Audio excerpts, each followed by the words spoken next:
2024 లేదా 25లో డిగ్రీ లేదా బీటెక్ చదివారా? సాఫ్ట్‌వేర్ జాబ్ కోసం ఎదురు చూస్తున్నారా? అయితే కోడ్ జ్ఞాన్ 100 డేస్ కోర్సులో చేరండి, జాబ్ సాధించండి. Welcome to Suman TV. నేను మీ సుమన్ టీవీ.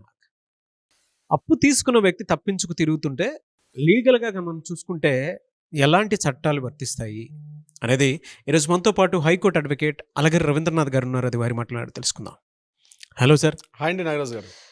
అప్పిచ్చేసిన తర్వాత కొంతమంది ఏంటంటే తీసుకున్నటువంటి వ్యక్తి తప్పించుకు తిరుగుతూ ఉంటారనమాట. మనకేవో అవసరాలు ఉంటాయి, ఆ డబ్బు మీద మనకు మమకారం పోదు, కష్టపడి సంపాదించింది వేరే వాళ్ళకి ఇస్తాము, దాన్ని తిరిగి ఎలా అయినా సరే తెచ్చుకోవాలని చెప్పేసి మనకు అనిపిస్తూ ఉంటుంది. ఎందుకంటే అది కష్టం ఊరికే రాదు కదా. క్షణాల్లో ప్రతిసారి ప్రతి చోట అడగడానికని వెళ్తే తప్పించుకుని తిరుగుతూ ఉంటారు. లీగల్గా దానికి ఏమన్నా అంటే చట్టబద్ధంగా కనుక మనం చూసుకుంటే ఏమన్నా రెమెడీస్ ఉన్నాయా దానికి? తప్పించుకు తిరుగువాడు ధన్యుడు సుమతి అని ఊరికనే సుమతి వాక్యంలో ఈ వాక్యం చెప్పలేదు నాగరాజు గారు. తప్పించుకు తిరుగుతున్నారు. ఏదో అవసరం పడుతుంది, ఇంట్లో ఏదో పెళ్లి ఖర్చో లేకపోతే నాన్నగారికి ఆరోగ్యం ఖర్చు, ఇతరత్ర ఏదో ఖర్చుల మీద ఒక అప్పు చేసుకోవడం అనేది సర్వసాధారణం, అది కామన్ థింగ్. దీనికోసం మనం ఎక్కడ అరే తెలిసిన వ్యక్తే కదా అర్జెన్సీగా ఏదో ఫోన్ చేసి నాకు అర్జెంటుగా ఒక అమౌంట్ అర్జెంటుగా కావాలి, 1,00,000 రూపాయలు కావాలి, ఒక 50,000 కావాలి, ఎంతో కొంత అమౌంట్, ఆ అమౌంట్ కావాలని చెప్పి అడుగుతాం. సో అమౌంట్ వస్తే మీకు ఇచ్చేస్తాను అని చెప్పి ఏదో చేయబదులుగా తీసుకుంటారు. తర్వాత అమౌంట్ ఎప్పుడు అడిగినా సరే కాస్త ఫోన్ స్విచ్ ఆఫ్ చేసుకోవడం, రెస్పాన్స్ అవ్వకపోవడం, ఇంటికి వెళ్ళి అడిగితేనేమో ఆ ఇంటి భార్యతోటి లేదన్నయ్య గారు ఆయన లేరు బయటికి వెళ్ళారని, ఇంట్లో ఉండి కూడా లేరనిపించుకొని ముఖం చాటేసుకొని డబ్బులు ఇవ్వడానికి నెలలు, రోజులు, వారాలు, సంవత్సరాలు తరబడిపోతున్నా ఆ డబ్బుకి అతిగతి లేకుండా తప్పించుకు తిరుగుతుంటారు చాలామంది అప్పు తీసుకున్న తర్వాత. ఇటువంటి వారిని ఎలా ఫేస్ చేయాలి? ఫస్ట్ గుర్తుపెట్టుకోండి, లీగల్గా మీరు ఏదైతే అప్పు ఇచ్చారో దానికి ఒక ఎవిడెన్స్ ఉంది, వెరీ వెరీ ఇంపార్టెంట్. అంటే ఏదో ఒక రకంగా ఒక ఆన్లైన్ ట్రాన్సాక్షన్ అనేది చేయండి, లేదా ఒక చెక్ తీసుకోండి, అది కాదనుకుంటారా ఒక ప్రామిసరీ నోట్ రాసుకోండి. ఏమీ లేకుండా జస్ట్ నోటి వాక్యాన్ని అమౌంట్ ఇస్తే రికవరీ చేసుకోవడం చాలా కష్టం. మొహమాటానికి వెళ్తే మూతి కాలుతుందని ఒక సామెత కూడా ఉంది. ఇప్పుడు ఏమవుతుంది, డబ్బు అడిగినప్పుడు అడుగుతాడు, 5 లక్షలు అడిగాడు ఇచ్చారైనా సరే తెలిసిన వాడే కదా అని చెప్పి 5 లక్షలు తీసుకున్న నెక్స్ట్ డే నుంచి ఆయన కనిపించడం. ఇచ్చారంటే క్యాష్ పార్ట్ ఇచ్చారు, మళ్ళీ అడిగేసరికి ఏ ఎవిడెన్స్ లేదు కదా అని గాలికి తిరుగుతూ ఉంటాడు. ఏ రకంగా మీరు అడుగుతారు, ఎట్లా రికవరీ చేస్తుంటారు? అరే గట్టిగా అడిగితే ఆయన ఎక్కడ ఫీల్ అవుతాడేమో తనలో తను నలిగిపోతుంటాడు. ఇంట్లో తన భార్య అడుగుతుంటుంది, అమౌంట్ మీ ఫ్రెండ్కి ఇచ్చారు కదా రెస్పాన్స్ లేదని చెప్పి, ఆయనేమో రేపిస్తా మాపిస్తా అప్పుడు ఇస్తా అని చెప్పి తిరుగుతూనే ఉంటాడు. ఇలా సంవత్సరాలు గడిచిపోతుంటాయి కానీ ఎక్కడ రికవరీ చేసుకోవడం ఇంపాసిబుల్. అందుకని గుర్తుపెట్టుకోండి, ఫస్ట్ ఆఫ్ అమౌంట్ ఇచ్చారు అనుకుంటే దానికి ఏదో ఒక ఎవిడెన్స్ అయితే ఉండాలి. అంటే ఆన్లైన్ ట్రాన్సాక్షన్ ఉండాలి, లేదా ఒక చెక్, అట్లనే ఒక ఎవిడెన్స్ చెక్ తీసుకోవాలి. ఇది కాకపోతే ఒక ప్రామిసరీ నోట్ రాసుకోండి. ఇది ఏమీ కాకుండా నేను నోటి వాక్యాన్ని ఇస్తే మాత్రం తప్పు, ఒకటి. నెంబర్ 2, ఇప్పుడు ఆయన అమౌంట్ ఇవ్వలేదని చెప్పి మీరు కాస్త దౌర్జన్యానికి వెళ్ళారనుకోండి, ఇస్తావా చస్తా అని చెప్పి గట్టిగా బెదిరించే ప్రయత్నం చేశారనుకోండి, అది డబ్బు విషయం పక్కన వెళ్ళి ఆ బెదిరింపు అనేది ఇంకొక కేసు అయ్యే అవకాశం ఉంటుంది. ఆయన ఇమ్మీడియట్గా యాక్షన్ దిగిపోతాడు. వాళ్ళ ఇంటి మీదకి అటాక్ చేయడం కానీ, వాళ్ళ ఆస్తులను ధ్వంసం చేయడం కానీ, వాళ్ళని కొట్టడం కానీ, వాళ్ళని తిట్టడం కానీ, అబ్యూజ్ లాంగ్వేజ్ తిడితే ఈ మనీ టాపిక్ పక్కకి వెళ్ళి ఈ దౌర్జన్య కాండ ఎక్కువైపోతుంది. దాని మీద అతను మీ మీద యాక్షన్ తీసుకునే అవకాశం ఉంటుంది. సో మరి ఎలా రికవరీ చేసుకోవాలి? అమౌంట్ మిస్ అయిపోయింది, అమౌంట్ ఇచ్చేసి ఎలా రికవరీ చేసుకోవాలి? దీనికి ఒకటే మార్గం, ఒకటి గుర్తుపెట్టుకోండి, మీ దగ్గర ఎవిడెన్స్ ఉంటే, మీరు అమౌంట్ ఇచ్చినట్టుగా ఏదైనా ఎవిడెన్స్ ఉంటే ఇమ్మీడియట్గా మీరు దగ్గరలో ఉన్నటువంటి ఒక అడ్వకేట్ని సంప్రదించండి. ఇమ్మీడియట్గా అడ్వకేట్ ఏం చేస్తారు, ఒక లీగల్ నోటీస్ ఫామ్ చేసి లీగల్ నోటీస్ పంపిస్తారు. ఏ ఫార్మేట్కైనా ఫస్ట్ లీగల్ నోటీస్ ఉంది వెరీ వెరీ మోస్ట్ ఇంపార్టెంట్. ఎందుకంటే ఆయన ఒక అనుభవజ్ఞుడు, ఒక అడ్వకేట్ కాబట్టి లీగల్ నోటీస్ పంపిస్తారు. నా దగ్గర పలానా అమౌంట్ తీసుకున్నాం, విత్ ఇన్ ద అమౌంట్ ఇవ్వకపోతే ఈ సో సెక్షన్స్ ప్రకారం దీని ప్రకారం మీ ఆస్తులను జప్తు చేస్తావునో, లేకపోతే నీ దగ్గర రికవరీ సూట్ వేస్తావునో, లేకపోతే నీకు ఏదైతే శాలరీ వస్తుందో ఆ శాలరీ విషయం మీద మేము నువ్వు ఎక్కడైతే పనిచేస్తున్నావో ఆ సంస్థ మీద మేము అమౌంట్ పేమెంట్ స్టాప్ చేయమని చెప్పి తీసుకునే అధికారం మాకుంది, ఎందుకు ఇవ్వట్లేదని చెప్పి లీగల్ నోటీస్ ఒక అడ్వకేట్ కంపల్సరీ పంపిస్తారు. అడ్వకేట్ లీగల్ నోటీస్ పంపించిన తర్వాత అందులో టైం మెన్షన్ చేస్తారు, ఒక 15 డేసా 30 డేసా టైం అని. మినిమం మ్యాక్సిమం ఒక 30 డేస్ వరకు మనం టైం ఇందులో మెన్షన్ చేస్తాం. 30 డేస్ తర్వాత కూడా ఆయన లీగల్ నోటీస్కి రిప్లై కాలేదు, రిప్లై నోటీస్ ఇవ్వకపోతే నెక్స్ట్ చేయాల్సిన ఇమ్మీడియట్ పని ఏంటంటే దగ్గరలో ఉన్నటువంటి ఒక పోలీస్ స్టేషన్కి వెళ్తే పోలీసులు ఈ కేసును ఫైల్ చేయరు.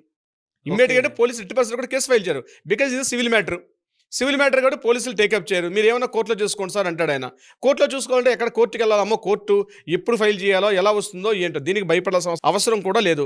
మీరు ఒకవేళ సీనియర్ సిటిజన్స్ అయితే, ఒక ఏజ్డ్ పర్సన్ అయితే ఇమ్మీడియట్గా ఒక లెటర్ డ్రాఫ్ట్ చేయండి, ఒక ఆర్డీఓ గారికో లేకపోతే కలెక్టర్ గారికో డైరెక్ట్గా అప్లై చేయండి. అది ఆప్షన్ కూడా ఉంది మీకు. యాజ్ ఎ సీనియర్ సిటిజన్గా యూ హ్యావ్ అ రైట్. డైరెక్ట్గా మీరు ఒక కలెక్టర్ గారికి ఒక అప్లికేషన్ పెట్టండి. సార్ ఇట్లా సో అండ్ సో అమౌంట్ నన్ను ఏజ్డ్ పర్సన్ నన్ను ఈ రకంగా ఇబ్బంది పెడుతున్నాడు, ఆయన అమౌంట్ ఇవ్వట్లేని చెప్పి డైరెక్ట్గా ఆర్డీఓకి ఇవ్వచ్చు, లేకపోతే కలెక్టర్ గారికి ఇవ్వచ్చు. అది సీనియర్ సిటిజన్స్ అయితే. లేదు మీరు సీనియర్ సిటిజన్స్ కాదు, అటువంటి సందర్భంలో చేయాల్సింది అంటే రికవరీ సూట్ అంటారు, లేదా సిపిసి సూట్ అంటారు. దాని సెక్షన్ 37 ప్రకారం మీరు కోర్టులో కేసు ఫైల్ చేసుకోవచ్చు. సో అండ్ సో అమౌంట్ నేను ఇచ్చాను, ఆయన అమౌంట్ ఇవ్వట్లేదని చెప్పేసి. అది బెంచ్ మీదకి రావడం చాలా టైం పడుతుంది కాబట్టి అర్జెన్సీ పిటిషన్గా మీరు మాట్లాడి, మీ అడ్వకేట్తో మాట్లాడి అర్జెన్సీ పిటిషన్ అని చెప్పి బెంచ్ మీదకి తొందరగా వచ్చి ఏర్పాటు చేస్తే ఇమ్మీడియట్గా కోర్టు ఆ వ్యక్తికి సమన్లు పంపిస్తుంది, అమౌంట్ తొందరగా పంపించమని చెప్పి. లేదు మీ దగ్గర చెక్ ఉంది, ఇన్స్ట్రుమెంట్ ఉంది, సో ఎన్ఐ యాక్ట్ ప్రకారం 138 ఎన్ఐ యాక్ట్ ప్రకారం ఆ చెక్ని బ్యాంకులో ప్రజెంట్ చేయండి. బ్యాంకులో ప్రజెంట్ చేసిన 30 డేస్ వరకు మీకు టైం ఉంటుంది. ఆ 30 డేస్లో కూడా మీకు ఆయన రెస్పాండ్ కాకపోతే అప్పుడు లీగల్ నోటీస్ పంపిస్తారు. ఇంకొక 15 డేస్ టైం ఉంటుంది. ఓవరాల్గా మొత్తం 45 డేస్ టైం ఉంటుంది. ఒక చెక్ బౌన్స్ అయిన డేట్ నుంచి 45 డేస్ వరకు టైం ఉంటుంది. 45 డేస్లో కూడా ఆయన రెస్పాండ్ కాకపోతే ఇమీడియట్గా మీరు సెక్షన్ ఎన్ఐ యాక్ట్ అంటారు, దాన్ని నెగోషియబుల్ ఇన్స్ట్రుమెంట్ యాక్ట్ అని సెక్షన్ 138 ఆ యాక్ట్ ప్రకారం కోర్టులో ఫైల్ చేయొచ్చు. మీ యొక్క అమౌంట్ రికవర్ చేసుకునే అవకాశం కూడా ఉంటుంది. ఇది కూడా కాకుండా ఐపీసీ 420 చీటింగ్ కేసును కూడా మీరు ఫైల్ చేసే అవకాశం కూడా ఉంటుంది. మీరు అమౌంట్ తీసుకున్నారు, అమౌంట్ ఇవ్వలేదు కాబట్టి ఆయన ఇస్తానని మాట అనేక సార్లు మాట్లాడారు. మీరు వాట్సాప్ మెసేజ్లు, కాల్ రికార్డింగ్స్ మీరు అన్ని కూడా ఎవిడెన్స్ పెట్టుకోగలిగితే ఆయన మీతో మాట్లాడిన ఈ డిస్కషన్ అంతా కూడా రికార్డ్ అయి ఉంటుంది. అది మీరు కోర్టులో ఎవిడెన్స్గా చూపించి చీటింగ్ చేశాడని మీరు చూపించగలిగితే అప్ టు 3.5 years వరకు జైలు శిక్ష పడే అవకాశం ఉంటుంది. అది కాకుండా అమౌంట్ పెద్ద మొత్తంలో ఉంటే ఆయన సంబంధించిన ప్రాపర్టీస్ ఏమైనా ఉంటే ఆ ప్రాపర్టీస్ని కూడా కోర్టు జప్తులోకి తీసుకునే అవకాశం కూడా ఉంటుంది. సో చిన్న మొత్తం పెద్ద మొత్తం అని కాదు, మీకు లీగల్గా చట్టాలు అనేవి మీకు ఎప్పుడు కూడా హక్కు ఉంటుంది, వాటిని తెలుసుకోవాల్సిన అవసరం కూడా ఉంది. ఒకవేళ మీ దగ్గర ప్రామిసరీ నోట్ ఉంది, ప్రామిసరీ నోట్ అయితే అది ఇంకా చాలా, అది కూడా ఎన్ఐ యాక్ట్ కిందకి వస్తుంది. ప్రామిసరీ నోట్ కూడా దాన్ని ఫెయిల్ అయితే అప్ టు 3.5 years నుంచి అప్ టు 7 years వరకు కూడా శిక్ష పడే కాలం ఉంటుంది. కాబట్టి ఏదైనా అమౌంట్ మీరు చేయబదులుగా కావచ్చు, ఇతరత్ర ఏదైనా అవకాశాలు, ఏదైనా అవసరం నిమిత్తం అమౌంట్ ఇస్తే అమౌంట్ అతను ఇవ్వకపోతే మీరు దానికి కావాల్సినటువంటి అన్ని కూడా రాసుకోవాల్సిన అవసరం ఉంటుంది. కానీ కొన్ని సందర్భాల్లో కొంతమంది దళారులు ఏం చేస్తారంటే ఈ అమౌంట్ ఇచ్చి మైక్రో ఫైనాన్స్ లాంటి సంస్థలు రూపాయికి 10 రూపాయల వడ్డీ పెట్టి 10 రూపాయల వడ్డీ ఇస్తావా ఇవ్వని చెప్పి బలవంతంగా వాళ్ళ ఆస్తుల మీదకి వెళ్ళి, ఇంటి మీదకి వెళ్ళి దౌర్జన్యం చేసి, వాళ్ళ ఇంట్లోకి వెళ్ళి వాళ్ళ ఆడపిల్లల మీద వాళ్ళ ఫోన్స్ తీసుకొని వాళ్ళని రుబాబు చేయడం, అంటే దాదాగిరి చేయడం, ఇట్లాంటివన్నీ చేస్తే వాటి మీద అమౌంట్ కన్నా మించి ఆ సెక్షన్స్ పడే అవకాశం ఉంటుంది. తప్పనిసరిగా గుర్తుపెట్టుకోవాల్సింది. ఇలా ప్రతిసారి ప్రతి చోట అంటే ఏదో ఒక సందర్భంలో ఎవరో ఒకరు రెగ్యులర్ ఫేస్ చేస్తూ ఉండేటువంటి ప్రాబ్లమ్స్ అనేది. అటువంటి వాళ్ళు మిమ్మల్ని అప్రోచ్ అవ్వాలంటే ప్రాసెస్ ఏంటి? డెఫినెట్గా నాగరాజ్ గారు, ఇటువంటి సమస్యతో బాధపడుతున్న వాళ్ళు ఎవరైనా మీకు అండగా సెక్షన్లు ఉన్నాయి, మీకు అండగా చట్టాలు ఉన్నాయి, న్యాయస్థానాలు ఉన్నాయి. మీ అడ్వకేట్గా రవీంద్రనాథ్ ఎప్పుడు మీకు తోడుగా ఉంటాడు.